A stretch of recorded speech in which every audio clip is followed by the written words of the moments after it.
For our first banner, we will be introducing the framework. So we will be hearing insights from reviewers. Your moderator will be William Spitzer. So you can go ahead. Awesome. Great, thanks. Let's see, so Aryaana and Taylor and Christina, you guys can turn on your video if that works for you guys. I will do a quick introduction and then we'll get into discussion. I'm Billy Spitzer with the National Network for Ocean and Climate Change Interpretation, or NYOCI, and also a member of the Clean Leadership Board and part of the coordinating team for this ACE strategy effort. And I'm really looking forward to hearing from our panelists who've spent some time really digging into the framework and providing their really thoughtful comments. We sent out the draft to over 20 experts, and I know we received more than 100 really substantive comments, really thoughtful. And soon it's going to be your turn to contribute your feedback. So it's my pleasure to introduce our three panelists. First, Taylor Morton is the Environmental Health and Education Manager at We Act for Environmental Justice in Harlem. She's been involved in creating educational curriculum, supporting efforts to expose minority, urban, and low-income youth to nature. She has a BS in Environmental Studies from Spelman College, an MS in Environmental Policy and Sustainability Management from the New School, and an MS in Education from the University of Pennsylvania. And then we also have with us Aryaana Khan, who's a member of the Youth Advisory Board for the Alliance for Climate Education, another ACE, don't get confused, both important ACEs. She was born and raised in Bangladesh, a country that is really on the front lines of sea level rise and is submerged every year as a result of climate change. She's been involved in numerous youth advocacy efforts with ACE, and has also done work on workers' justice, community displacement, Rohingya refugees, and environmental health. And she's a college freshman majoring in biochemistry and hopes to pursue a medical career in which she can help mitigate some of the health impacts caused by environmental inequity and climate change. And then finally, we have Christina Kwauk, who is a fellow at the Brookings Institution in the Center for Universal Education. She's also Associate Director of the Monitoring and Evaluation of Climate Change project hosted by the Sustainability and Education Policy Network. She has a PhD in Comparative and International Development Education from the University of Minnesota, a Master's in Social Sciences from the U of Chicago, and a BS in Psychology from Sewanee University of the South. So we have three really distinguished panelists. And what I wanted to do is, before we get into the questions, is just to just add a little bit additional context.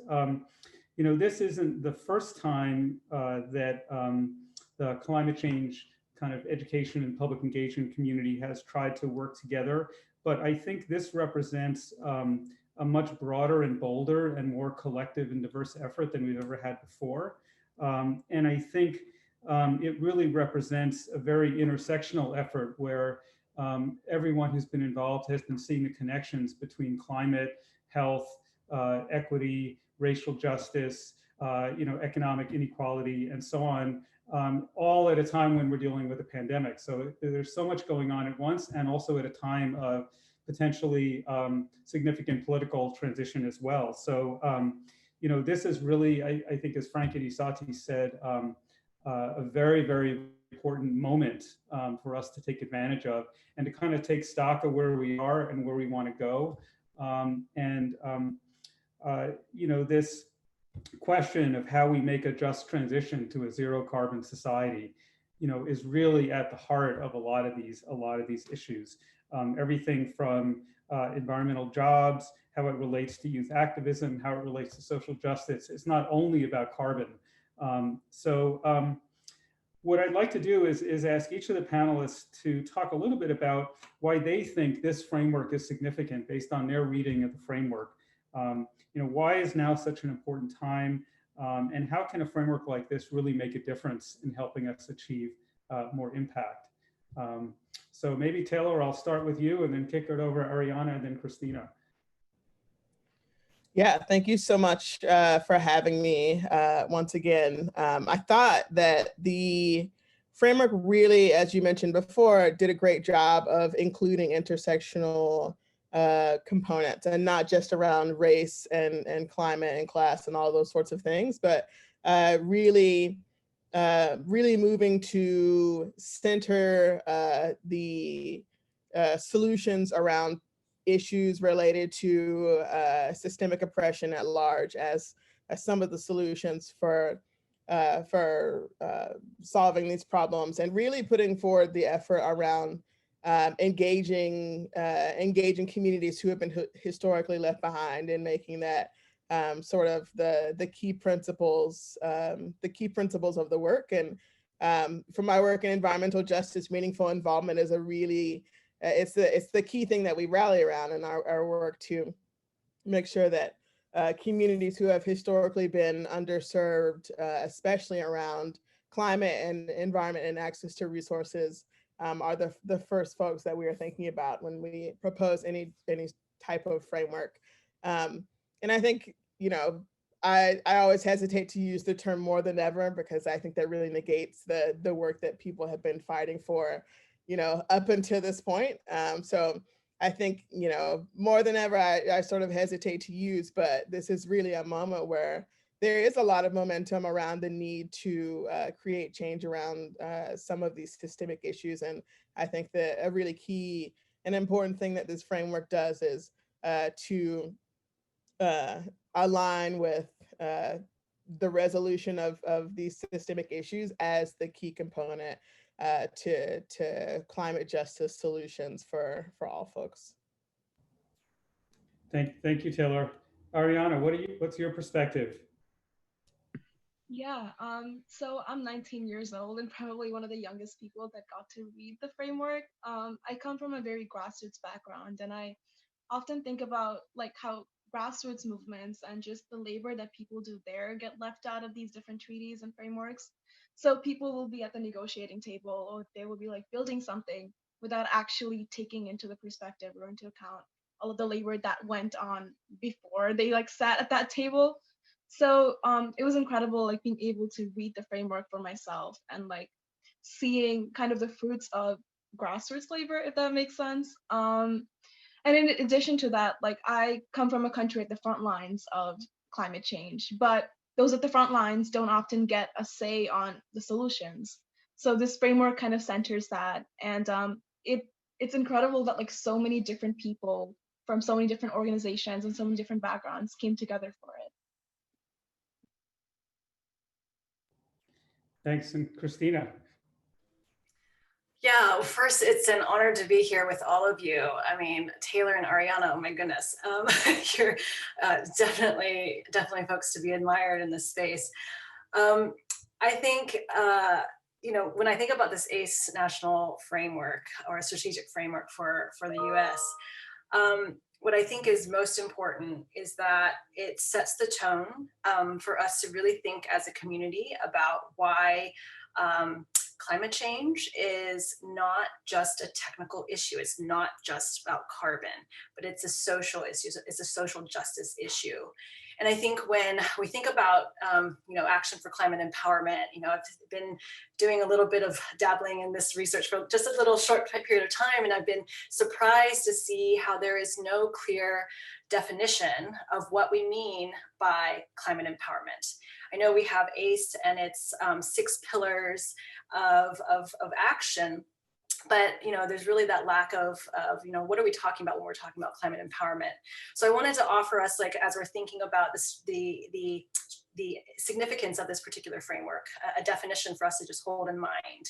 And it's in particular that climate empowerment is the capacity of individuals to understand the complexities of the systemic drivers of climate change, to actively engage in the transformation of these systems, and to then participate in meaningful individual and collective personal and political action in response to climate change and its impacts. So if we think about if that is sort of a working definition around climate empowerment, this strategic framework presents us with that, that policy, I think Frank's word is architecture, right? This enabling policy environment to really be able to make true and manifest what we I hope should uphold as climate empowerment, right? It's not just around having the behaviors and the practices to lower carbon emissions, but it's about tackling those underlying root drivers of inequality that then drive the climate change, right?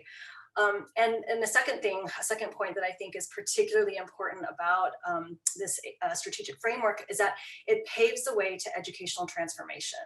And it's not just, you know, thinking about the career and technical education and how we ensure that there are green jobs or a pathway to green jobs, but it's really about thinking about the broader educational systems transformation that's needed beyond our K-12 system and into our public communication around climate change, in our public awareness strategies, in our political and decision-making and governance strategies. So it's really thinking about leveraging education for its transformative component. And, you know, going back to some initial research that I was doing around sort of roadblocks to climate action, a big part of that roadblock is not having a radical vision for climate empowerment. And I think we should all be commended for all the work and input that has gone on into this particular document, and particularly those that are synthesizing everybody's inputs, but really thinking about how it offers that pathway to really thinking radically around the intersectionality of climate change and the climate justice issues that drive it. So I think not only does it kind of present that opportunity to get to climate empowerment, but it also provides us that roadway to that education transformation.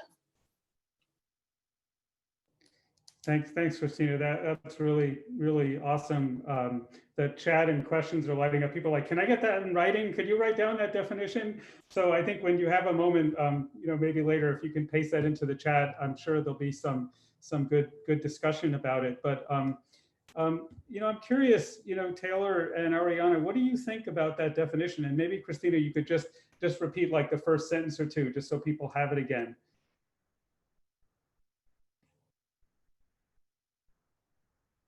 Oh, awesome! It looks like you have it in the chat. And kind of what I'd love to hear you, Taylor and Aryaana, react to a little bit is this idea that climate empowerment is the capacity of individuals to understand the complexities of the systemic drivers of climate change, to actively engage in the transformation of these systems, and to participate in meeting individual and collective personal and political action in response to climate change and its impacts. What do you guys think about that?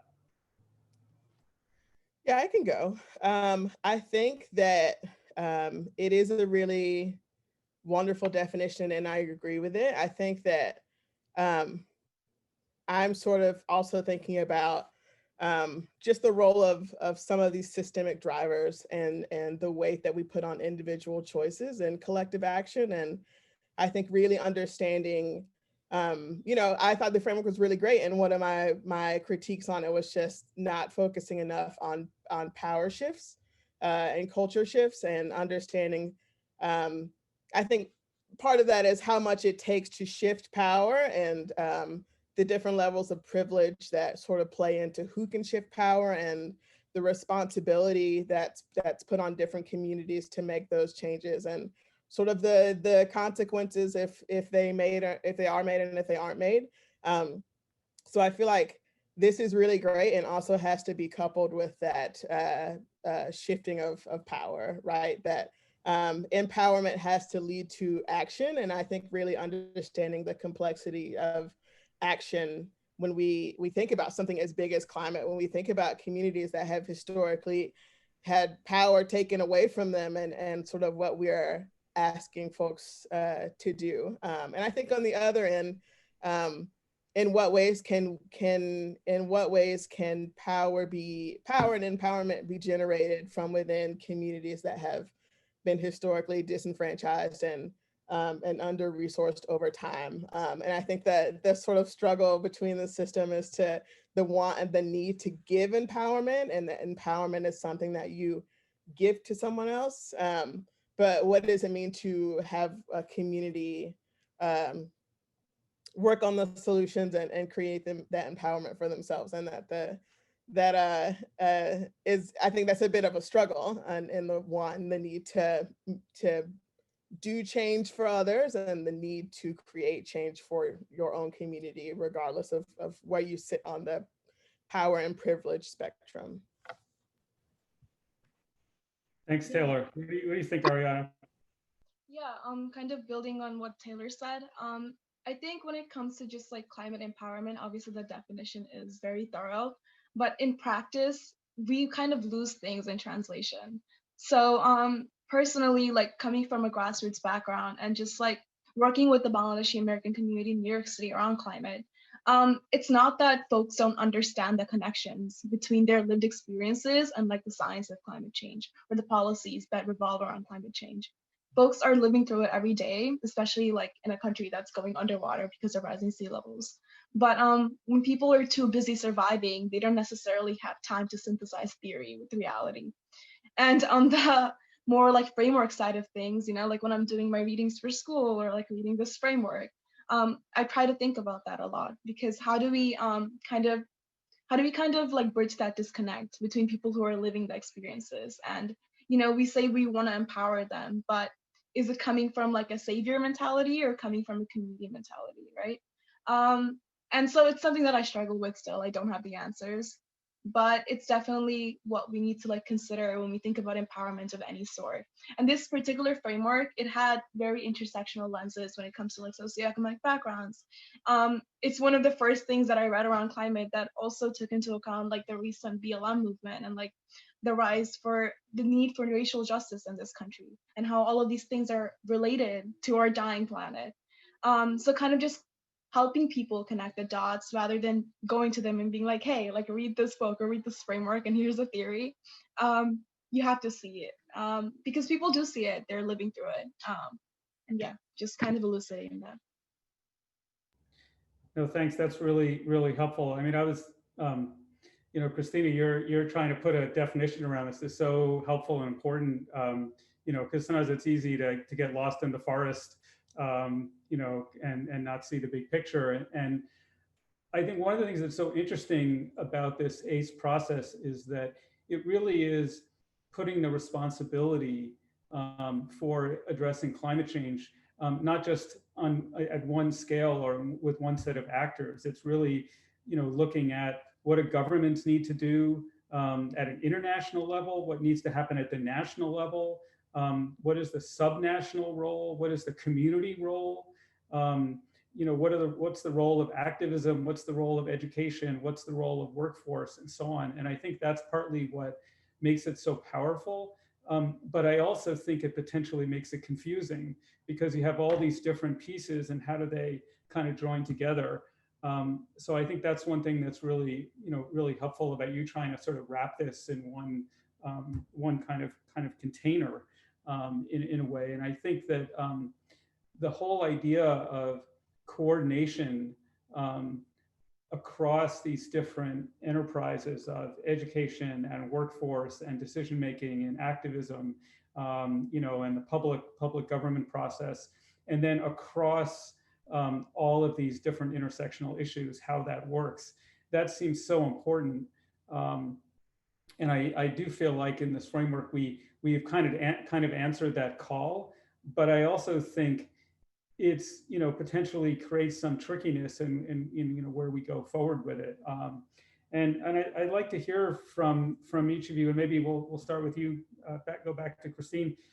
Christina, you know, what you think in terms of how we framed the framework in terms of how it will set up well for the kind of strategic planning and ultimate implementation. Yeah, I think, I mean, that's so key, right? Because as Aryaana mentioned, you can get stuck in the theory, and then in reality, I mean, how does that translate, especially when people's lives are on the line? I think maybe in order to answer this question, I might place us again in context, at least in terms of how we currently understand sort of the climate policy space. Last year, we conducted a study of 160 countries' nationally determined contributions. So this is their national climate strategies, right? We didn't get access to everyone's, or those that have ACE strategies, we didn't get access to the ACE strategies, so we looked at the nationally determined contributions instead. But just to give you a sense, right? So intergenerational justice is a huge issue, right? The rights of children and the right to be heard and to ensure that you receive an empowering education is a critical piece as well to this climate crisis. Yet across the 160 NDCs, only 67 of those NDCs actually referenced issues of children or youth. So this is, not many at all, right, in terms of what we want to see these NDCs. Only eight of them mentioned intergenerational justice or future generations. So, I mean, that's already appalling right here. And then of the 68% of NDCs that refer to education, only 26% of them actually made those references in ways that were attending to children, so to ensure that there was, a focus in the formal education system. So this study was looking at it from a formal education perspective, and I understand ACE goes beyond that. But this just gives you an understanding of how little our current international policy structures are attending to these issues, and therefore they do not enable these sort of downstream policies and action to happen, right? So if we're lacking that, policy architecture, we don't get the nice bells and whistles on top of it that sort of support the structure, right? We don't see anything downstream from it. And then when we looked at this in terms of the highest carbon emitting countries, the 20 highest carbon emitting countries are the least likely to be attending to issues of education and children and intergenerational justice. So it's very clear that without the policy structures there, the policy enabling environment, you're not going to get the action, at least the supported action, right? The coordination that's needed to really accelerate action. Of course, there's always grassroots, and the grassroots must be there, but also needs to be empowered by an enabling policy environment. So just looking at that gives us a very somber view of how the global space is attending to these issues. So this framework, the fact that it is so intersectional, is setting a huge precedence to ensure that our country, out of all countries at this moment, is bringing to light, the need to address action for climate empowerment in a way that is at its root intersectional and addresses, these structural and historic inequities and structures of power and oppression. So I think I lost track of your question, but I wanted to give us a sense of what does it look like at the international sphere, and then why this particular framework is so significant. No, thanks, Christina. That's really helpful. Taylor or Aryaana, do you have any thoughts on this question of kind of how does how does this framework kind of set us up for the further planning and kind of ultimate implementation? Or do you feel like it's sort of at the right level between sort of theory and policy and practice, or are there things that we need to work on? Or... Yeah. So I can speak from the perspective of a college student first. I don't understand why, on an institutional level, we aren't being told that no matter what career paths we choose for ourselves or whatever purpose we carve for ourselves, why we're not centering the planet and specifically the existential threat of climate change. It doesn't matter if you want to go into engineering or medicine or whatever else, including policy, obviously policy, but all of these other things should be centering, solutions around climate change. And right now, despite everything that we know, it isn't. And this framework was, again, it kind of gives us this radical understanding of these intersectionalities and why we should be centering them. But in terms of understanding radical transformations, we also have to note that people have been thinking about this, right? On the grassroots level, or people on the front lines have already had a framework for the world. And right now we're doing the important task of actually putting it into words, into this on the international level, and just trying to actualize it. And when we do that, we have to go back to, again, college students, and remind them, hey, whatever you're choosing for yourself, center the planet. Just going back to all these institutions and just reminding them. Because everything that's written there, it's nothing new. It's radical, but it's nothing new. And we just have to keep reminding ourselves to move forward with that. Yeah, that's really helpful. It's radical, but nothing new. I like that. Taylor, what do you think? Yeah, I think the key to thinking strategically around a framework like this, I think first of all, having multiple points of access, so a lot of different ways to implement a framework like this. But I think keeping in mind that climate justice is racial justice, and climate justice is economic justice, and it's related to police brutality and all of these other things, education justice. So I think really keeping in mind that the solutions can also be framed towards other issues that are existing in this time, and understanding that those issues will be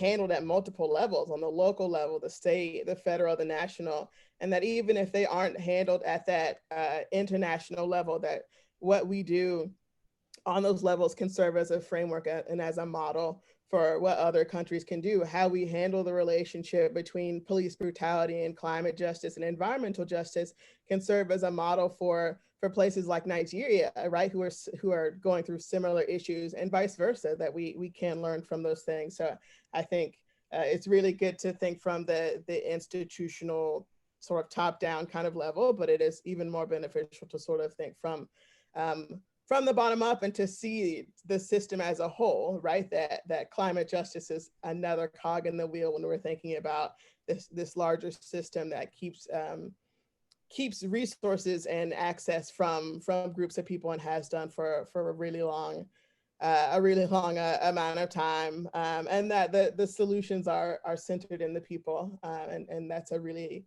key part of this work.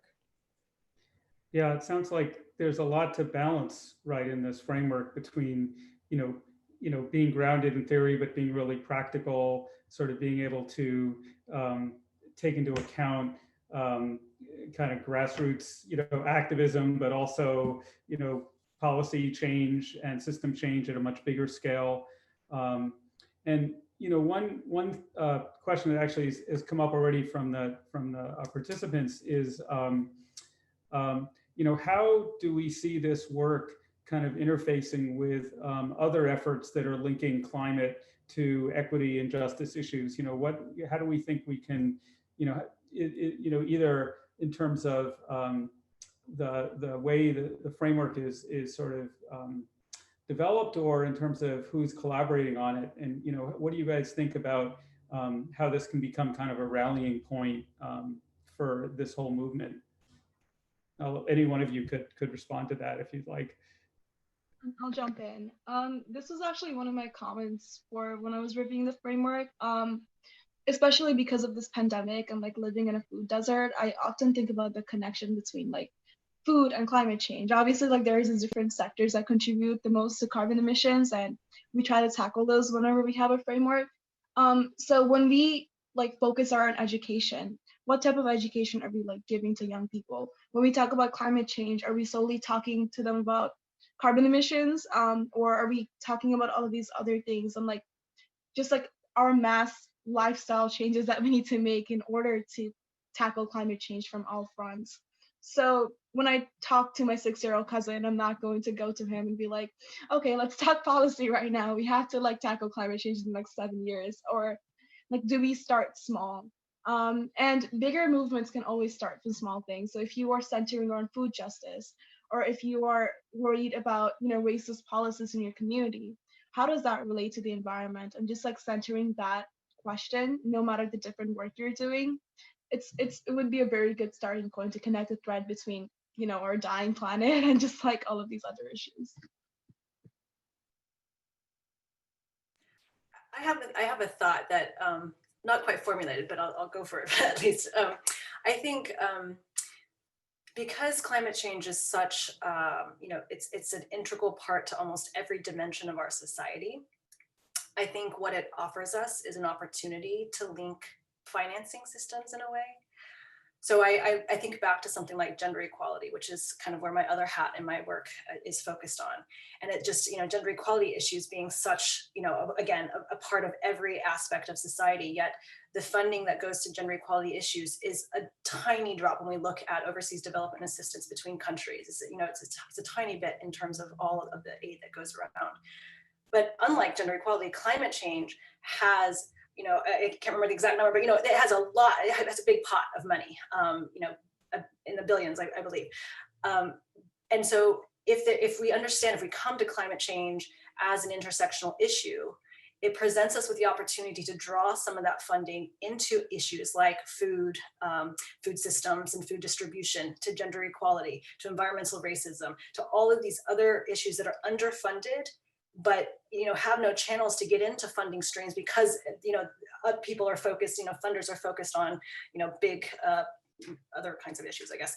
But so I think it does present us an opportunity. And I know that during the dialogue, the series of dialogues, the Talanoa dialogues, funding came up so often. And it's because these issues that we're looking at are so underfunded. These social justice issues are so underfunded, but climate change has this, enormous set of funding comparatively. There should be a way, and I am hopeful that there will become a way as more folks in the climate space attend to these intersectional issues to be able to really link up financing structures and funding structures. So I see that as an opportunity to really, see that how the webs are kind of can be connected. Well, thanks. That's really helpful. Taylor, any thoughts on this? No, I mean, I think the big piece will come down to solutions, and that the framework sets up a lot of really great solutions.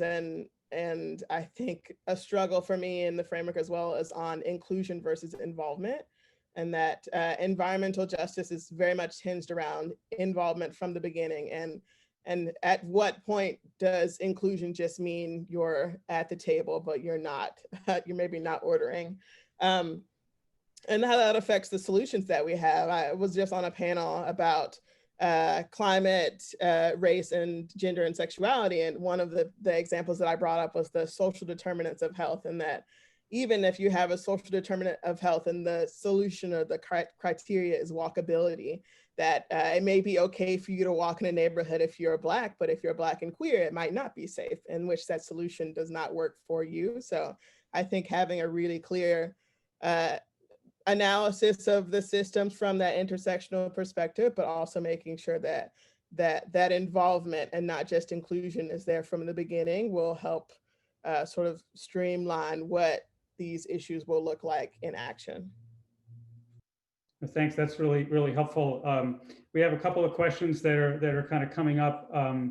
One actually is for you, Taylor, specifically from someone named Crystal, asking if you could elaborate a little bit more about the shift from responsibility for climate change from kind of the individual to the collective. I think that was something that you kind of picked up on in your remarks. Yeah, absolutely. I think as someone who's done a lot of education around climate, a lot of the things that we sort of teach students is that there are all these individual things that we can do. But when we take this wider perspective and we look at the impact that companies have and government sort of decisions and structures come into play, right? It really, when you look at it from that wider sort of perspective, there's, I think, sometimes moments where we put so much burden on folks to change a system that was here a long time before they were, and has, disenfranchised generations of people who are like them. And, it's kind of insanity to ask someone to change this big system and say, well, if you change these few things, you can be a cog in the wheel in changing this system. And I think we understand the importance of collective action. And I think even when you look at systems around policing and healthcare and all of these other issues that haven't been around as long as our history of climate, and you see how hard it is to turn the cog on those wheels.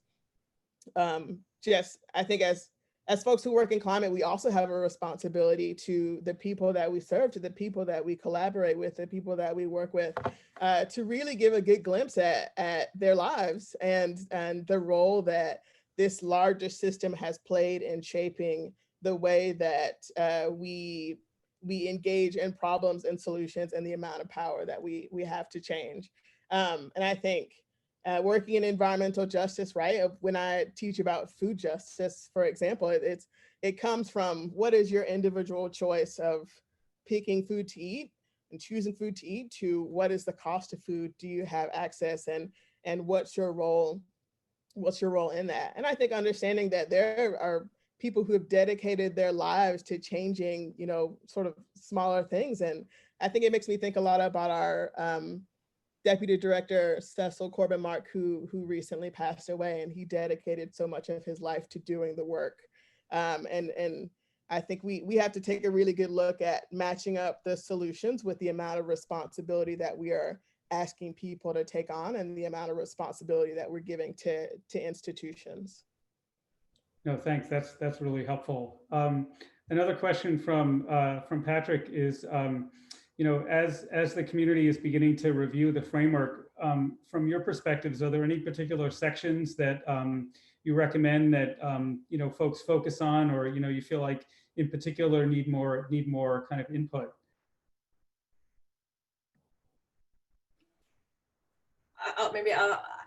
I'm biased though, in terms of my attention. Well, I think, you know, the recommendation section obviously is I think where if you have limited time, you should definitely key in on some of those pieces.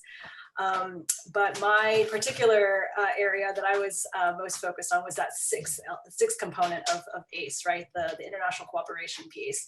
Because I think the way that it's been interpreted in the ACE framework is more so maybe national coordination and cooperation, maybe between states, which is incredibly important in a country like this. But I think that there is an important opportunity for the international cooperation side.